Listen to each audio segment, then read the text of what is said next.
So how do we all head back out into the world, either for work or fun, safely? That's a question a whole lot of people at Underwriter Laboratories are racing to answer, including our next guest, Todd Frantz.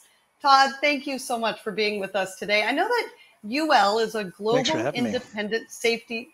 Yeah, we love having you here. Now, UL, I want to just mention this really fast before I throw out my first question here. UL is a global independent safety science company with more than a century of expertise, helping people everywhere go to work a little more safely. So obviously we haven't dealt with this size, width, No. breadth, depth of a pandemic before. What's your biggest concern Yeah. as we head back out into the workplace?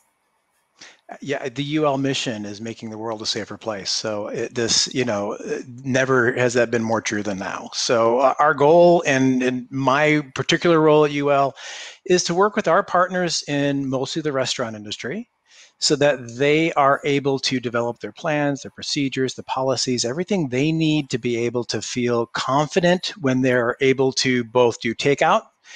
Some restaurants have, as you know, stopped that completely. Others are getting back into that as they go and learning, reinventing on how they do that. Others at some point are going to reopen the doors to dining and it's going to look very different.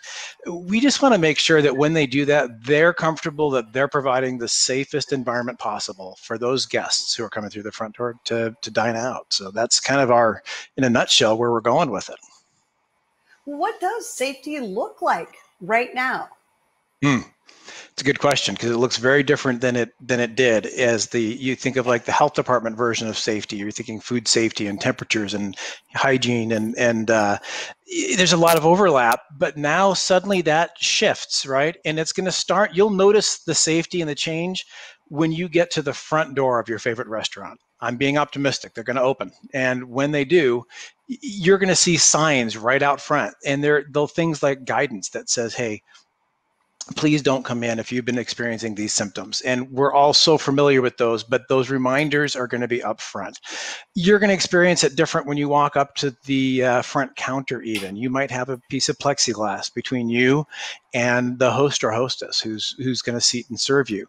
That's going to feel very different, but it's something that's going to be in place for our safety as the guests who are coming in to be able to enjoy the dining services. That will carry all the way through until what? We have a vaccine in place, until we wipe this thing out. What is the end here? I think we've all heard about the phased approach to reopening things, and so as we move towards allowing the next phase, and California Department of Public Health just recently published their guidelines for restaurateurs and retail food facilities on how to be able to reopen dining inside the facilities. And that's that next phase, right? Each jurisdiction, each county is going to have to adopt that at their own pace based on how the rates are in their area and different parameters. So that's going to be tricky, and it's going to be a stagger start, quite honestly. I mean, I think right now there's about 3 counties in the greater Bay Area that have opened up to dining. In Southern California, you've got Orange County that over the weekend opened up pretty quickly and just went with the CDPH guidelines, and you got LA County that's taking a more measured and cautious approach. So we're going to see a wide variety, depending on even what county and what jurisdiction we're in, on the pace of reopening and that phasing in. It could take a while, though. I've heard predictions, and I'm not the expert on how long these things are going to take. So I think we've all heard the same predictions about it taking, well into the next year before things resemble what they used to. Should there be mandatory health screenings and mandatory that you wear a face mask or some sort of face covering? Yeah, that's absolutely out there. And there's a fine line that we have to play with that, right? Because as a restaurant operator, if you've got employees coming into the business, there are certain laws in place to protect your health information and the privacy of that. And so it's more about some external factors.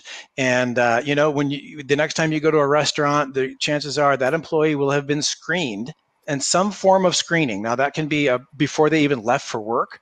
They filled out an affidavit and they checked their own temperature, and they, reassured their employer that they don't have any of the symptoms that would trigger their need to stay home. To a lot of, our clients are working with their employees as they show up at the back door. They're doing temperature screenings right there before they even come in. We don't see these things being mandatory for guests at this point. The signage in the front, the strong recommendations, so it's not legislated, but it's strong recommended that even the guests coming in will be wearing the facial coverings that we're all so accustomed to now, all the way out to their tables until they're seated. And that seating process is going to change too, right? We're used to coming in and you kind of pick the table and maybe, oh, there's an open one. I like that one over there. Probably not so much anymore. It's going to be very designated. You'll see tables either completely missing from your favorite spot that you used to go to. Hopefully it's not your favorite window seat, or they'll be taped off, or the chairs will be removed, or you'll see half of the chairs removed from this table so that the closest chair is at least 6 feet from the closest chair at the next one. There's a lot of shift coming. Todd, I have to take a flight for work. I have to fly and travel for work. How should I prepare myself? And then thinking about, flying, but then also so many people are starting to trickle back into the office. They're starting to maybe venture on public transportation again. So not just for me flying, but for anyone who's venturing out, what are the best ways for us to do that safely? What kind of gear should we have and buy? And, should we wrap ourselves in plastic from head to toe? What should we do? Yeah, I don't think it's at that yet, but I think the general guidelines have remained pretty consistent actually on those points, even as things relax and we move into ongoing phases of opening up businesses and travel and things. So face covering is with us for the foreseeable future. Health orders may back off on that at some point, but the face coverings, the general cloth, please keep the more surgical type, the N95s that we've been hearing about. We still want to leave those for our medical professionals, our first responders, the people who are really right in the thick of things. Those medical grade N95s are still reserved for them. For the rest of us, that basic cloth face covering, there's great guidelines both on California Department of Public Health website, and CDC have put out even how to make your own at home. So there's not a whole lot of excuses to not have some form of face covering. Social distancing will continue with us. Yeah, go ahead. Well, that face covering's just been such an issue. There's just been so much argument and debate. And I was in a store 2 days ago, and one of the clerks in the store came up and said, to somebody else, you need to wear a face covering. And the guy went crazy. So how, from a public safety sort of standpoint, do we follow through with these things? What are our best practices if we're in an area, especially an enclosed area, where some people are and some people aren't wearing some kind of face covering? Yeah, this is where the choice really becomes personal. And everybody's going to take a different approach to that personal. I mean, my daughter, who lives there in the Richmond district, has yet to eat out and go take out at a restaurant. But the neighbors in the flat just above her that's all they do. So, two different approaches to how you live, and that's going to be the same thing in how you react to other people who aren't as cautious as you feel they should be, or as you're comfortable with. And what the health jurisdictions, especially, and as I talk with the health departments right now, they're trying not to be the social distancing and face covering police. That's beyond their roles. They know that from a business perspective, they've got some enforcement procedures and they're able to make that happen from that perspective. But on the general public, you're more on your own than not. When you go into a location and you see that the protections that you would want to have in place to make you feel comfortable aren't taking place, you've got to make those decisions for yourself. There's just no way around that at this point. And we don't have the hard and fast rules, so there's the enforcement aspect of it is just not there. I know that some companies are looking at having employees wear some sort of tracking device, and maybe an alarm goes off if they get within 6 feet of somebody else. What's being looked at in that general workplace kind of technology arena? And are you thinking any of that might be a better way to go than not? The tech arena has been evolving really quickly. And we've been much more working with reinventing and reconfiguring and helping businesses kind of re-engineer their workflow than we have on the technology end of things. Because the tech companies that are out there, so far, we haven't quite seen there's no silver bullet from that perspective either. There is plenty of tech out there that will alert you, uses Bluetooth technology to be able to tell you when you've been too close to somebody, or it logs when you've been within a distance and will alert later. But I haven't seen any movement on those yet from adopted from any of the large companies as a requirement, or any jurisdictions as requirements yet. So I think we're a long way away from those being generally used and on a really wide basis. Okay, let me just pivot for a quick second, get a little personal. Okay. What's your biggest takeaway, Todd, from this great pause? What will you leave this time sort of really having been struck with?